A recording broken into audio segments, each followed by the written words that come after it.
로마서 6장 6절로부터 9절 제가 하나님 말씀 받들어 봉독해 올립니다. 우리가 알거니와 우리의 옛사람이 예수와 함께 십자가에 못 박힌 것은 죄의 몸이 죽어 다시는 우리가 죄에게 종노릇하지 아니하려 함이니 이는 죽은 자가 죄에서 벗어나 의롭다 하심을 얻었습니다.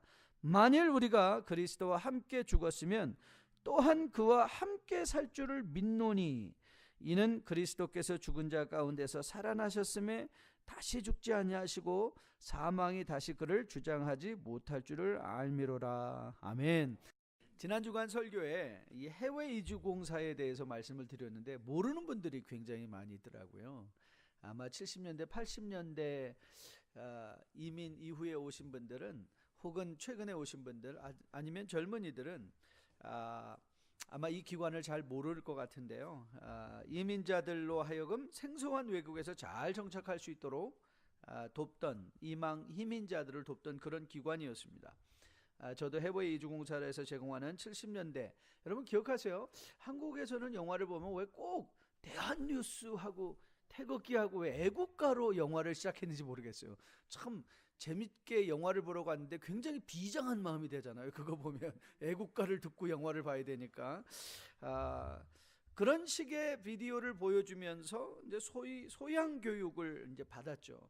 그런데 지금 돌이켜 생각하니 소양 교육에서 받은 건 아무것도 생각이 안 나요. 그런데 그 소양 교육의 의미는 신앙생활을 하면 할수록 더욱더 새록새록 제 마음에 다가와요.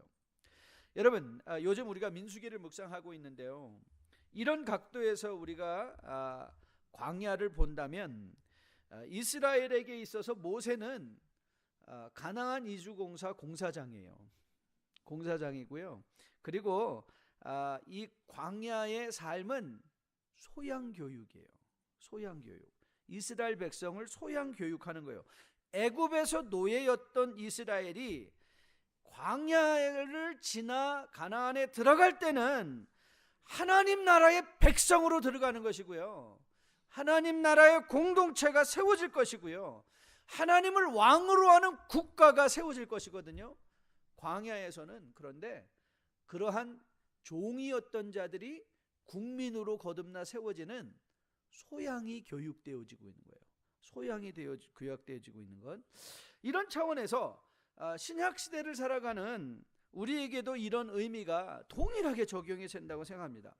바울은 로마서를 열어가면서 1장부터 4장까지는 복음에 대해서 죄의 심각성과 보편성, 모든 사람이 죄를 지으며 하나님의 영광에 이르지 못했다라는 선포와 함께 어떻게 하나님 아버지께서 아들 예수를 통하여 값없이 우리를 의롭다 하심으로 구원을 받게 하시는가, 이 구원의 복된 소식을 복음을 제시해 주었습니다. 그리고 5장을 시작하면서 다시 한번 우리를 창세기의 원죄의 현장으로 데려갔죠. 아담과 그리스도를 비교하며 구원을 다시 설명했는데 5장부터의 9장의 구원에 관한 강론은 1장부터 4장 말씀의 단순 반복이 아니라 8장에서 우리에게 제시해드릴 그 장차 임할 하나님의 영광은 우리가 당하고 있는 고난과는 좋게 비교될 수 없도다. 우리는 절대 하나님의 사랑에서 끊어질 수 없이 하나님의 영광의 그 나라에 반드시 들어갈 것이다 라는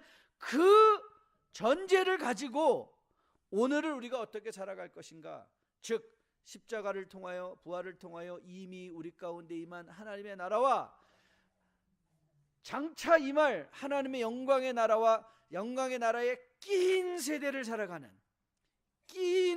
살아가는 여러분과 저가 어떻게 우리가 합당한 성도의 삶으로 빚어지고 만들어지고 소양이 교육되어져서 하나님 앞에 설 때 부끄러움 없이 서게 하시려고 오늘도 이 낀 세대의 삶을 주셨다는 사실. 그래서 5장부터 8장까지는 신학적 의미의 구원의 적용이에요.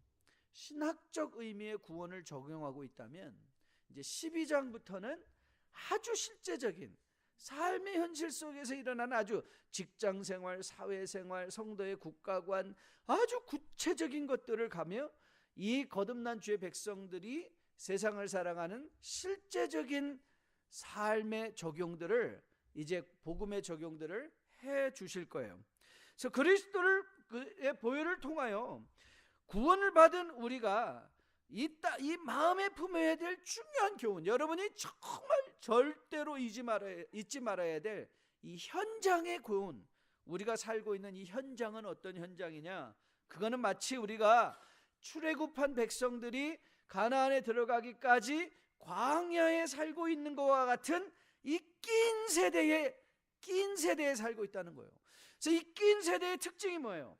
이 낀 세대의 특징은 하나님 나라가 이미 우리가 가운데 와 있음에도 불구하고 아직 완성되지 않은, 그래서 죄의 가시적인 영향력 아래 살아가는 거예요.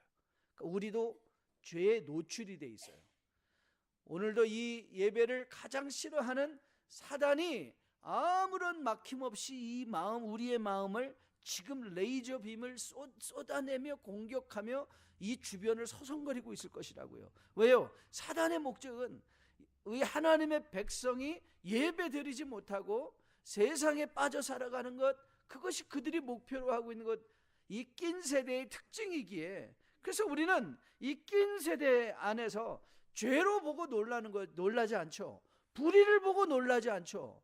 불공평한 일들을 보고 놀라지 않습니다. 아니, 그러면 우리가 이 낀 세대에서 이러한 불의와 이러한 불공평한 일에 대해서 우리는 어떻게 반응할 거에 대한 대안적 제시를 하는 성도가 되는 거죠. 그게 언제 가능해요? 낀 세대 인식이 마음에 분명히 잡혀 있을 때만 가능한 거예요. 두 번째 기억할 것은, 이 낀 세대를 살아가는 사람은 현장뿐만 아니라 자기 정체성도 이해를 해야 돼요. 여러분, 이 낀 세대를 살아가는 하나님 나라의 백성의 특징은 순례자예요. 순례자. 여러분, 광야에서 이스라엘 백성에게 하나님께서 만들라 명하신 것은 텐트, 장막이었습니다. 장막을 세웠다가 내리고 세웠다가 내리는 장막을 세우게 하셨어요. 그래서 그 광야에서 하는 모든 일들은 transient, 이거는 영원성이 있는 것이 아니라 항상 임시성이에요. 그러니까 이 광야에서 했던 모든 일들은, 이스라엘 백성들이 했던 모든 일들은 템포럴한 거예요. 임시적인 거예요. It's not eternal, but it's temporal. 여러분, 우리가 영원하지 않은 것에 가치를 두는 것은 어리석은 거죠. 어리석은 것이죠. 여러분, 여러분과 저는요, 광야, 세상에서 승부 보는 사람 아닙니다. 세상에서의 성공이 그게 우리의 인생의 마지막이 아닌 거예요. 우리는 세상의 성공을 넘어서서 하나님 아버지 앞에 섰을 때 나는 어떤 모습인가를 늘 마음에 생각하고 그것으로 내 자신을 스스로 살필 줄 알아야 돼요. 여러분, 우리는 이 땅에서 승부를 봐야 되지 않아도 되는 이유가 어디 있는가 하면, 우리는 이미 이 땅에서 승부를 본 사람이에요. 바울이 뭐라고 말하는가 한번 들어보실래요? 고린도전서 15장입니다. 사망아, 너의 승리가 어디 있느냐? 사망아, 내가 쏘는 것이 어디 있느냐? 사망이 쏘는 것은 죄의 권능은 율법이라. 우리 주 예수 그리스도로 말미암아 우리에게 승리를 주시는 하나님께 감사하노니, 그러므로 내 사랑하는 형제들아, 견실하며 흔들리지 말고 항상 주의 일에 더욱 힘쓰는 자들이 되라. 이는 너희 수고가 주 안에서 헛되지 않은 줄을 알미라. 이미 죽음에 대해서, 사망에 대해서 승리를 선포하고 우리는 이미 이긴 자들로서 이 낀 세대를 살아가기에 견실하여 흔들림이 없이 세상의 불의에 흔들리지 않고 나의 억울함에 흔들리지 않고 내 믿음 잘 십자가에 고정하여 순례자로서 주님 다시 오시는 날까지 우리의 걸음을 넉넉히 옮길 수 있단 말이죠. 여러분, 로마서 5장 17절입니다. 로마서 5장 17절에 성경을 펴시고 잠시 보시면, 한 사람의 범죄로 말미암아 사망이 그 한 사람을 통하여 왕노릇하였은즉 더욱 은혜와 의의 선물을 넘치게 받은 자들은, 같이 읽습니다. 한 분 예수 그리스도를 통하여 사망 안에서 왕노릇하리라. 우리가 누구라고요? 지금 이 시대를 어떻게 살고 있다고요? 왕 같은 제사장으로, 선택된 하나님의 백성으로 살아간다는 거예요. 전 여러분이 이 정체성을 절대 놓치지 않게 될 수 있기를 주님의 이름으로 축복드립니다. 그렇기에 이 세상을 살아가는 여러분과 저의 삶은 여행자의 삶으로서 임시적입니다. 이 세상이 전부 있냐? 이 세상 이후에 올 하나님의 나라에 대한 아무런 기대감도 없이 이 세상을 치장하는데, 우리가 살고 있는 집을 치장하는데, 우리의 몸을 치장하는데 살아가는 것이 아니라 이 세상은 잠시 있다 사라질 것이요 영원한 하나님의 나라, 거기에 준비되어지고 있는 우리의 집, 그걸 염두에 두고 여행자로서 돌아갈 집이 있는 그 집을 향하여 가는 우리의 발걸음이 더욱더 강건하고 기쁘고 보람되고 복된 걸음이 될 수 있게 되기를 주님의 이름으로 축복드립니다. 이제 바울은 6장을 열어가며, 그러면 도대체 이 칭의로 거룩하다 부르심을 받은 자들은 도대체 어떤 자들이냐에 대해서 다시 한번 우리에게 자세히 설명하며, 우리는 현재까지 세 가지 사실에 대해서 살펴보았는데, 먼저 2절 말씀에 죄에 대하여 죽은 자다라는, 죄에 대하여 죽은 자들이다, 그게 그리스도 안에서 거듭난, 의롭다 거듭난 주의 백성의 특징이다. 그래서 죄에 대해서 죽은 자, 그리고 3절과 4절 말씀 속에서 두 가지 사실을 한꺼번에 살펴보았는데, 세례를 통하여 그리스도와 함께 죽은 자이고 부활을 통하여 함께 살아난 자이다. 우리는 죄에 대하여 죽고 그리스도와 함께 죽고 그리스도의 부활을 통하여 새로운 생명으로 살아난 자들이다 라는 사실을 보았고, 이제 오늘 우리는 6절부터 9절을 집중해서 살펴보며 또 한 가지 중요한 칭의로 거듭난 주의 백성들의 그 성품과 성향과 특징을 하나 살펴보려고 합니다. 자, 먼저 6절부터 9절까지 한 목소리로 같이 읽어보면서 우리의 기대감을 좀 한번 새롭게 해보려고 합니다. 자, 6절부터 같이 읽습니다. 시작. 우리가 알거니와 우리와 옛사람이 예수와 함께 십자가에 못 박힌 것은 죄의 몸이 죽어 다시는 우리가 죄의 종노릇 하지 아니하려 함이니, 이는 죽은 자가 죄에서 벗어나 의롭다 하심을 얻었음이라. 만일 우리가 그리스도와 함께 죽었으면 또한 그와 함께 살 줄을 믿노니, 이는 그리스도께서 죽은 자 가운데서 살아나셨음에 다시 죽지 아니하시고 사망이 다시 그를 주장하지 못할 줄을 압니다. 본문을 언뜻 여러분이 보면 도대체 바울이 뭘 말하고 싶어 하는 건가? 아니, 이미 그는 2절부터 4절을 통해서 한 말을 반복하고 있는 것은 아닌가라는 느낌이 들 수 있죠. 십자가에 죽었다는 표현이라든가 종노릇이라든가 새 생명에 행한다라든가 죽으심과 부활의 모양으로 그리스도와 연합한 것이다. 오늘 우리가 읽은 본문과 거의 비슷한 말을 같이 반복하고 있는 것처럼 들려지게 됩니다. 하지만 여러분이 오늘 이 본문에서 주의 깊게 마음에 새겨야 되는 표현 한 가지가 등장하는데, 그것은 뭐냐면 옛사람입니다. 옛사람이라는 말이에요. 옛사람이라는 말. 그래서 6절에 우리가 알거니와 우리의 옛사람이 예수와 함께 십자가에 못 박힌 것은 그랬어요. 자, 그러면 오늘 바울이 옛사람을 말한다면 분명히 거기에는 뭐가 이미 전제되어진 거죠? 새 사람, 그렇죠?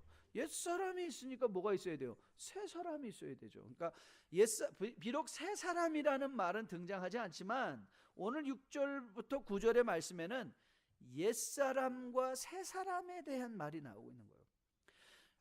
그러면 우리가 그래서 새 사람이 되었다 차원의 말을 이해하는 건 아니에요. 그것보다 조금 더 깊이 들어갈 거예요. 우리가 새 사람이 되었다라는 차원보다, 자, 이제 이렇게 열어가 보도록 하겠습니다.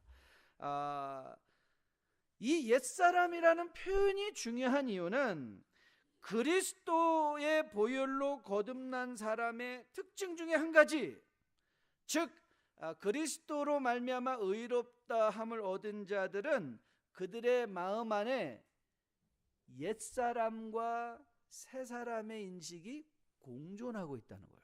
자, 다시 한번 들어보세요. 굉장히 중요한 말입니다.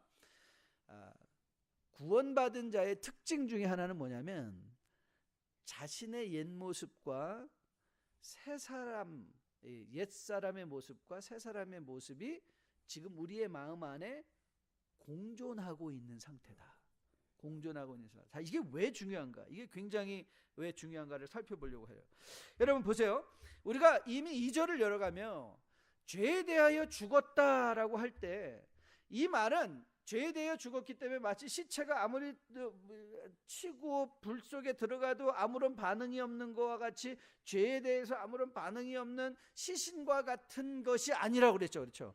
죄에 죽었다는 것은 우리는 죄의 통치에 더 이상 머무는 것이 아니고 이 죄에 대하여 죽은 자의 특징이 뭐예요? 죄에 대하여 더 민감해지는 거예요. 그렇죠? 조그만 인생의 조그만 죄라도 그리스도의 의로 거듭나 살아난 사람들의 특징은 죄에 대하여 죽었기에 죄가 너무나 민감하게 우리의 뇌에 모여서 내 몸에 있는 티끌과 같이도 그것까지도 가슴치며 회개하며 나가는 거죠. 그런데 또 뭐 한 가지 뭐예요? 남의 죄에 대해서는 보이지가 않는 거예요. 그렇죠? 남의 죄는 보이지가 않아요. 자기 죄는 잘 보이는데 남의 죄는 안 보이는 거예요. 자, 마찬가지로 우리가 이 주 안에서 거듭났다는 것, 죄에 대해서 민감해진다는 것은 이 개념을 가지고 오늘 본문을 가지고 들어와야 되는데요. 죄의 종로로 타는 상태, 즉 아무런 선택의 여지가 없이 죄에 복종하는 사람이 옛사람이었다면 새사람이란 말은 등장하지 않지만 새사람은 옛사람의 반대 개념으로 사망이 그를 주장하지 못하는 상태다. 그래서 여기서 여러분 사망이란 말은 로마서에서는 사망이라는 말, 죽음이라는 말은 죄와 바꿨어도 아무 상관이 없습니다. 그러니까 죄 사망의 종로로 탄다라는 것을 뭐로 이해해도 아무 상관이 없다고요? 죄의 종로로 타는 것으로 이해해도 아무 상관이 없는 거예요. 자, 다시 말하면 옛사람은 죄의 통치를 받아 지배를 받는 사람이었는데 새 사람은 어떤 사람이에요? 하나님의 의로 말미암아 더 이상 죄가 자신을 통치하지 못하는 상태. 자, 이제 여러분에게 What do you want to say? Tell us. 그 말의 의미가 지금 막 프러스트레이션이 생기죠. 제가 지난 주간에 인터넷에 이런 재미있는 테스트가 있더라고요. 그래서 제가 테스트를 한번 받아봤어요. 그 테스트가 뭐냐면 꼰대 테스트예요. 당신은 꼰대인가? 그래서 그 질문을 다 하면 거기에 이제 결과가 나와요. 너는 꼰대다. 아니다. 그래서 다 해봤더니 다행히 저는 아직 꼰대는 아니더라고요. 정직하게 해봤어요. 근데 그 테스트 질문 중에 하나 이런 질문이 등장했어요. 꼰대는 이런 말을 많이 한대요.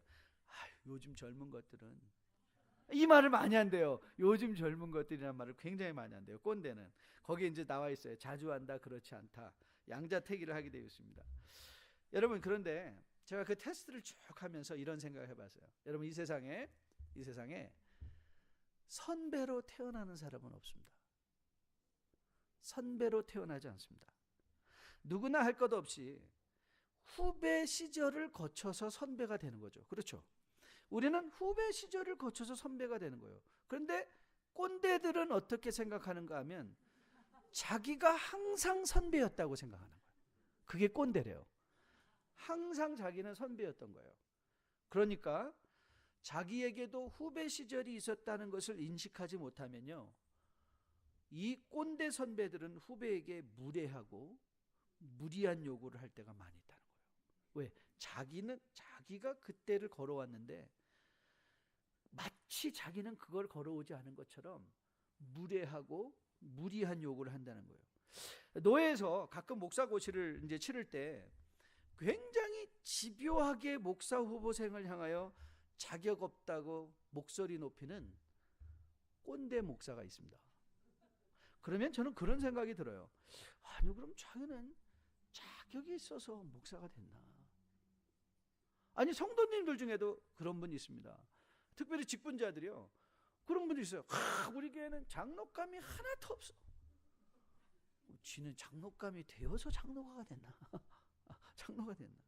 여러분, 한국말 중에 개구리 올챙이적 생각 못한다라는 말이 있습니다. 개구리 올챙이적 생각 못한다. 자신이 힘들어하던 시절을 기억하지 않고 자신과 비슷한 처지를 가진 이를 함부로 업신여기는 거예요. 그게 개구리 올챙이적 생각 못하는 거예요. 여러분, 여러분과 저가 그리스도를 믿어 의인이 되었는데 항상 의인은 아니었던 거예요. 이게 여러분 구원받은 자의 마음속에 반드시 새겨져 있어야 돼. 나는 항상 의인이 아니었다. 내가 그리스도의 보혈로 내가 지금 의인이 되었지만 나는 항상 의인이 아니었던 거예요. 항상 의인. 우리도 죄인된 옛사람에서 그리스도의 은혜로 거듭나 새 사람이 되고 거듭나 의인이 된 것이지. 그런데 여러분, 내가 항상 의인이었다고 착각하는 영적 꼰대들이 있습니다. 이 영적 꼰대들은요, 죄인을 견디지 못합니다. 주변에 있는 죄인을 견디지 못해요. 정죄해야 돼요. 판단해야 돼요. 고쳐주려고 해요. 깎아내려요. 무리한 거룩의 요구를 해요. 누가 그랬죠? 예수님 시대의 종교 지도자 바리새인들.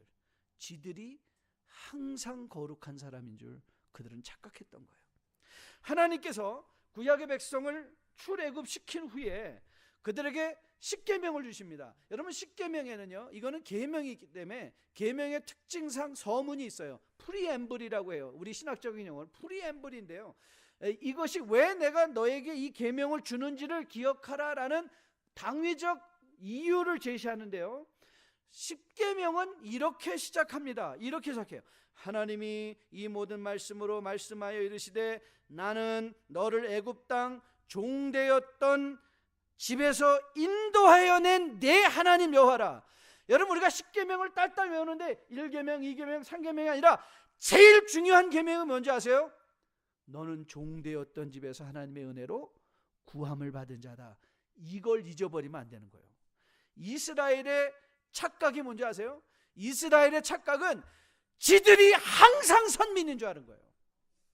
지들이 항상 선민인 줄 알았기 때문에 애굽 땅의 종이었던 사실을 잊지 못하고 지들이 항상 선민인 것 같이럼 이방인들을 멸시하고 이방인들에 대해서 그들을 정말 인간 취급하지 않는 그런 온전치 못한 영적 교만을 이스라엘이 갖게 된 거예요. 왠지 아세요? 자기가 종되었던 사실을 깨닫지 못하기 때문에 그래요. 저는 믿기로 바울을 바울되게 한 힘이 뭐냐? 저는 그 안에 살아있던 자신의 옛사람에 대한 모습이라고 생각합니다. 바울의 마음에는요, 이 땅에 사는 동안 그 마음속에 늘 이 자신의 옛사람의 모습과 새 사람이 공존하고 있었어요. 그의 마음속에 이 두 가지 마음이 늘 공존해요. 그래서 디모데전서에서 바울이 이렇게 고백합니다. 나를 능하게 하신 그리스도 예수 주께 내가 감사함은 나를 충성되이 여겨 내게 직분을 맡기심이니, 새 사람이죠. 나에게 새 사람의 직분을 맡겨주셨어요. 내가 전에는 비방자요 박해자요 폭행자였으나 도리어 궁우를 입은 것은 내가 믿지 아니할 때 알지 못하고 행하였습니다. 우리 주의 은혜가 그리스도 예수 안에 있는 믿음과 사랑과 함께 넘치도록 풍성하였도다. 믿보다 모든 사람이 받을 만한 이 말이요 그리스도 예수께서 죄인을 구원하시려고 세상에 임하셨도다 하셨도다. 죄인 중에 내가 괴순이라. 그러나 내가 긍휼을 입은 까닭은 예수 그리스도께서 내게 먼저 일체 오래 참으심을 보이사 후에 주를 믿어 영생 얻는 자들에게 본이 되게 하려 하심이라. 맞습니다. 바울 혹독하게 교회들을 교육했습니다. 거짓 교사들에 대해서 혹독하게 가르쳤습니다. 하지만 바울은 자기 자신 안에 이 옛사람과 이 새사람에 대한 분명한 인식이, 내가 어떻게 옛사람에서 새사람이 되었는가, 거기에 어떻게 주 예수 그리스도께서 그 은혜로 말미암아 아무리 더러운 옛사람이라 할지라도 새사람이 될 수 있는 가능성이 그리스도 안에 있었기에 바울은 늘 겸손할 수 있었어요. 인간관계에서 늘 겸손할 수 있었어요. 여러분, 누가 인간관계 속에서 이 세상에서 누가 겸손한 마음으로 세상 사람들을 불쌍히 여기며 살 수 있는지 아십니까? 바로 내가 어떤 자리에서 부르심을 받았는가를 아는 자들이에요. 내 옛사람의 모습을 아는 사람들이에요. 내 본 모습을 아는 사람들이에요. 그걸 하나님 앞에 인정하는 자들은 내가 어떻게 새 사람이 되었는가 그 사실 알기에 겸손을 실천할 수 있죠. 그리고 인간관계에 여유를 가질 수 있죠. 내 마음에 안 든다고 나와 생각이 다르다고 아니면 실수를 한다고 내쳐버리고 잘라버리는 것이 아니라 야, 하나님께서 나 같은 자에게도 이 괴수 중에 괴수와 같은 나에게도 이런 기회를 주셔서 새 사람이 되게 하였다면 하물며 이 사람일까? 거기에 이제 뭐가 시작돼요? 예수께서 나를 향하여 일체 오래 참으셨던 것 같이 우리는 관계 속에서 일체 오래 참음이 실천이 될 수 있어요. 언제? 하나님이 나를 얼마나 오래 참아주셨는지를 알면, 우리 공동체 안에 있는 이웃들을 향하여, 우리 배우자를 향하여, 우리 자녀들을 향하여 오래 참을 수 있는 마음이 생기는 거예요. 여러분, 모르긴 몰라도 초대교회의 가장 복잡하고 무지한 교회, 스캔들로 얼룩진 교회, 정말 그리스도의 본을 보이지 못한 교회를 하나 대라면 고린도 교회일 거예요. 하지만 바울이 고린도 교회를 향하여 편지를 쓰며 열어가는 그의 말을 우리가 같이 한번 확인해 보려고 해요. 고린도전서 1장 1절로부터 9절입니다. 슬라이드 준비되어 있나요? 슬라이드 들어가 있나요? 슬라이드 안 들어가 있어요? 자, 그러면 찾으세요. 고린도전서 1장 얼마 안 걸리니까 고린도전서 1장 1절부터 9절이에요. 고린도전서 1장 1절부터 9절 찾았으면 아멘. 자, 같이 읽습니다. 하나님의 뜻을 따라 그리스도 예수의 사도로 부르심을 받은 바울과 형제 소스데네는 고린도에 있는 하나님의 교회 곧 그리스도 예수 안에서 거룩하여지고 성도라 부르심을 받은 자들과 또 각처에서 우리 주 곧 그들과 우리 주 되신 예수 그리스도의 이름을 부르는 모든 자에게 하나님 우리 아버지와 주 예수 그리스도로부터 은혜와 평강이 있기를 원하노라. 그리스도 예수 안에서 너희에게 주신 하나님의 은혜로 말미암아 내가 너희를 위하여 항상 하나님께 감사하노니 이는 너희가 그 안에서 모든 일 곧 모든 언변과 모든 지식의 풍족함으로 그리스도의 증거가 너희 중에 견고하게 되어 너희가 모든 은사에 부족함이 없이 우리 주 예수 그리스도의 나타나심을 기다림이라. 주께서 너희를 우리 주 예수 그리스도의 날에 책망할 것이 없는 자로 끝까지 견고케 하시리라. 너희를 불러 그의 아들 예수 그리스도 우리 주와 더불어 교제하게 하시는 하나님은 미쁘시다. 여러분, 요 9절까지 읽으면 고린도 교회에 무슨 문제가 있을까라는 생각이 들어요. 그렇지 않습니까? 이렇게 좋은 교회가 어디 있어요? 그러나 고린도 교회를 열어가면 그 안에 근친상 간에 성적 범죄가 있었고 교우 간에 송사 문제가 있었고 교회 안에 파당이 지어져서 나는 바울 파다, 게바 파다, 예수 파다 쫙쫙 갈라져서 서로를 비방하고 반목하고 질시하는 것들이 있었어요. 그럼에도 불구하고 바울의 눈에는 그들을 하나님의 성도로 바라볼 수 있는 마음의 여유가 있었어요. 어디로부터? 우리를 죄에서 구원해 주시는 그리스도 예수의 은혜가 나의 정죄하는 판단보다 훨씬 크고 훨씬 위대한 하나님의 은혜인 것을 알았기 때문에 그렇죠. 그래서 우리는 기회를 줄 수 있는 거예요. 기회. 사람들에게 내가 나의 판단으로 저 사람을 포기하는 것이 아니라, 나는 판단을 하면 저 사람 아무런 가치 없이 여겨지지만 하나님의 눈에는 절대 포기하지 않는 하나님의 사랑받을 백성인 것을 알아 우리는 그들을 기다려주고 영적인 기회를 줄 줄 아는 거죠. 저는 여러분과 저 안에 이 옛사람과 새사람에 대한 바른 인식을 통하여 거듭난 주의 삶을 여러분들이 살아가며 여러분이 처한 공동체 안에서 정말 이 옛사람과 새사람의 인식이 공존함으로 말미암아 내가 나를 알기에 겸손할 줄 알고, 나를 오래 참아 기다려준 예수 그리스도를 알기에 이웃을 오래 기다려줄 줄 알고, 내가 판단하고 그 사람을 내쳐버리는 것이 아니라 그럼에도 불구하고 기회를 주시는 그 하나님을 의지해서 저는 여러분의 성도의 삶의 인간관계가 주 안에서 더욱더 풍성해질 수 있게 되기를 주님의 이름으로 축복드립니다. 두 번째는요, 자 8절을 다시 한번 보세요. 8절. 자, 같이 읽습니다. 시작. 만일 우리가 그리스도와 함께 죽었으면 또한 그와 함께 살 줄을 믿노니 Now if we have died with Christ we believe that we will also live with him.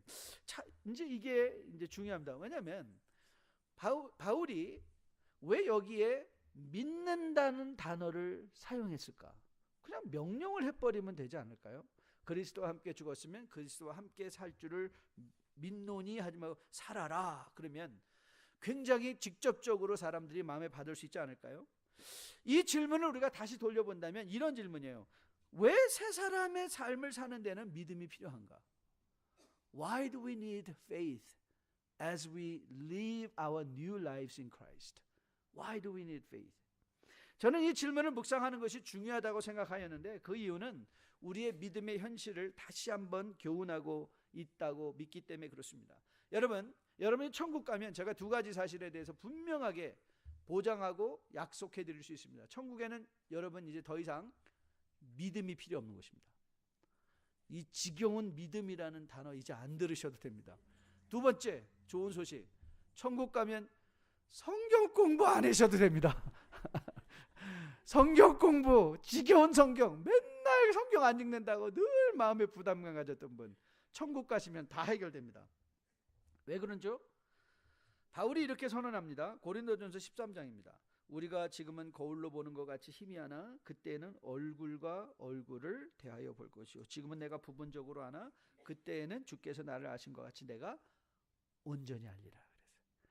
이게 바로 여기서 천국을 말하는 거죠. 부활된 하나님의 나라의 완성이 되면 우리는 지금은 거울과 같이, 그랬다면 꼭 또 그런 분 있죠. 요즘 거울 잘 보이는데 20배짜리도 뭐 여드름까지도 잘, 그게 아니라 그 당시의 거울은요 아무리 닦아도 요즘의 기술이 아니라 희미하게 보였죠. 그렇죠? 거울로 보는 것처럼 희미하지만 천국에 가면 어떤 일이 일어난다는 거예요. 얼굴과 얼굴을 맞대고 우리 주 예수 그리스도를 보며 지금은 부분적으로 알고 있는 것 같은데 그때가 되면 모든 것을 온전히 아는 때가 오는 거예요. 그렇죠? 그렇게 여러분 낀 세대를 살아가는 우리에게 믿음이 필요한 이유가 바로 이거예요. 부분적으로 보는 것 같이, 거울로 보는 것 같이 희미한 시대이기 때문에 그래서 믿음이 필요해요. 히브리서 기자가 그래서 설명하죠.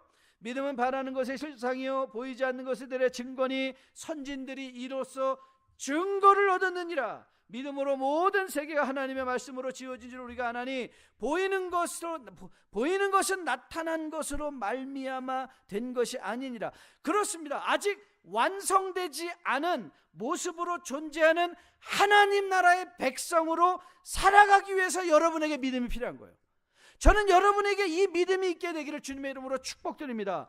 여러분 그렇게 우리가 그리스도와 함께 죽었으면 또한 그와 함께 살 줄을 믿고 오늘 믿음으로 살기 위한 위험 부담을 하는 거예요. 그게 믿음이에요. 믿음은 위험 부담을 할 줄 아는 거예요. 내가 철저하게 손해볼 것이 분명해 보여도 그것이 그리스도의 사랑을 전하는 일이라면 하는 거예요. 내가 지는 것 같고 내가 이렇게 져도 되나 하는 마음이 들 때라도, 내가 죽는 것 같아도 우리가 그리스도와 함께 살 것을 믿기에 힘들고 어려운 현실에도 함몰되지 않고 오히려 기뻐할 수 있고 오히려 감사할 수 있고 찬양할 수 있는, 그래서 주님 다시 오시는 날까지 우리의 믿음을 잘 지켜낼 수 있도록 우리는 이 낀 세대 속에 믿음으로 사는 거예요. 내가 의인의 삶으로 부르심을 받은 것을 믿어야 돼요. 그리고 그 믿은 것을 위험부담하셔야 돼요. 여러분 믿음으로 산다는 건 그렇기에 저는 선택의 여지를 갖는 것이라고 믿어요. 한간에 믿으면 뭐 아무 갈등이 없다고 하는데 아니에요. 갈등이 없는 믿음은 없어요. 여러분 믿음으로 살아낸 삶이 여러분의 것이에요. 믿음으로 살아낸 것이 여러분의 삶일 것인데요, 똑같은 행동이라도 믿지 않고 행하는 것은 종으로서 아무런 선택의 여지 없이 복종하거나 맹종하는 것이죠. 그러나 선택의 여지가 분명함에도 불구하고 하나님이 원하시는 것을 택하는 것이 믿음이요 순종인 거예요. 분명히 두 가지가 보여요. 다. 그런데 나에게 유익이 되는 게 보이고 하나님이 원하시는 것이 보여요. 순종은 이 두 가지를 바로 보며 늘 뭘 택하는 거예요? 하나님이 원하시는 거예요. 여러분 유명한 구약의 사건 기억하시죠? 사무엘과 사울 사건이에요. 사무엘에게 이렇게 말했습니다. 나는 실로 여호와의 목소리를 청종하여 여호와께서 보내신 길로 가서 아말렉 왕 아각을 끌어왔고 아말렉 사람들을 진멸하였으나 다만 백성이 그 마땅히 멸할 것 중에서 가장 좋은 것으로 길갈에서 당신의 하나님 여호와께 제사하려고 양과 소를 끌고 왔나이다. 사무엘이 사울에게 명령한 건 뭐였죠? 모든 살아있는 것을 진멸하라는 거예요. 그런데 사울이 좋은 것을 남겨서 끌고 왔어요. 그리고 변명하는 장면이었어요. 그때 이 사울을 향하여 사무엘 선지자가 이렇게 말했어요. 사무엘이 이르되 여호와께서 번제와 다른 제사를 그의 목소리를 청종하는 것을 좋아하심과 같이 좋아하시겠나이까. 순종이 제사보다 낫고 듣는 것이 수양의 기름보다 나으니라. 순종이 제사보다 낫고. 이 순종이 뭐예요? 내 생각에 좋은 걸 가져다가 하나님께 예배드려야지. 그런데 하나님은 그거 아니야. 다 죽여. 그럼 뭘 택하라는 거예요? 그 갈등 속에 하나님이 원하시는 것을 택하는 거예요. 그래서 여러분과 저에게는 오늘을 살아가는데 믿음이 필요해요. 낀 세대를 살아가는 이 새 사람을 입은 우리에게 이 믿음은 우리로 하여금 보이지 않는 하나님을 보이시는 하나님처럼 매일의 삶의 현실 속에서 인정하며 살아갈 수 있어요. 여러분이 아무도 보지 않는 곳에 바로 하나님이 지금 여기 나와 함께 계시지. 사망의 음침한 골짜기에서도 하나님이 나와 함께 계시지. 여러분이 성공의 정상에서도 하나님이 여기에 나와 함께 하시지. 여러분의 사업의 현장 속에도 하나님이 여기와 나와 함께 하시지. 여러분, 이 하나님의 임재의식 하나만 가지고도 우리가 우리의 삶 속에서 위험부담한 일들이 얼마나 많아지나요? 바로 이것이 오늘 바울이 새 사람을 입은 자들이 믿음으로, 우리가 새 사람이 되었다는 것을 믿음으로 이 세상에 위험부담하며 살아낼 것을 권면하고 있는 그 권면이라고 저는 믿습니다. 바울은 6절에서 우리가 알거니와 라는 말로 열어갔습니다. 하나님은 바울에게만 비밀스럽게 말씀하시는 것이 아니라 바울과 바울 시대의 성도, 그리고 더 나아가 여러분과 저까지도 이 하나님의 지식을 알고 하나님의 의롭다 하심으로 거듭난 주의 백성들이 어떻게 옛사람과 새사람의 공존된 의식을 가지고 내가 옛사람인 것을 알기에 그것이 늘 나를 겸손하게 하고 이웃에 대해서 오래 참게 하고 그들을 위하여 기회를 줄 수 있는 사람으로 만들어 가는지, 왜 나는 우리가 믿음으로 말미암아 이 낀 세대 속에서 갈등에도 내가 손해보는 것 같아도 하나님이 나에게 말씀하신 것을 내가 지키며 살아야 되는지, 그것을 함께 공유할 수 있도록 말씀을 통해서 풀어주시는 이 하나님을 찬양합니다. 세상의 이단의 지식들은 자기네들만 알고 있다고 하는 것 절대 그렇지 않습니다. 성경은 우리 모두가 알게 하시기를 원하시고 여러분도 알고 저도 알고 그리고 함께 적용하며 주님 다시 오시는 날까지 믿음을 지키며 살아내게 하시는 하나님, 저는 이런 우리를 초대하시는 하나님이 너무너무 좋습니다. 저는 그리고 여러분들이 이 하나님의 초대하시는 음성을 듣고 여러분들이 어떻게 주 안에서 거듭나 의로운 주의 백성이 되었는가를 마음에 품고 주님과 함께 동행하며 살아낼 수 있는 우리 모두 되기를 주님의 이름으로 축복드립니다. 맞습니다. 우리가 살고 있는 세상은 죄 많은 세상입니다. 맞습니다. 하지만 세상이 아무리 악해진다 해도 우리는 결단코 그 죄에 함몰되지 않을 것입니다. 아멘. 아무리 세상이 악해져도 우리는 그 죄에 함몰되지 않습니다.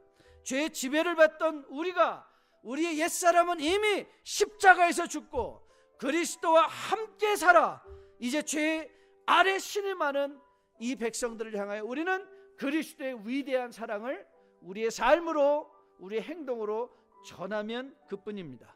그것이 새 사람의 삶입니다.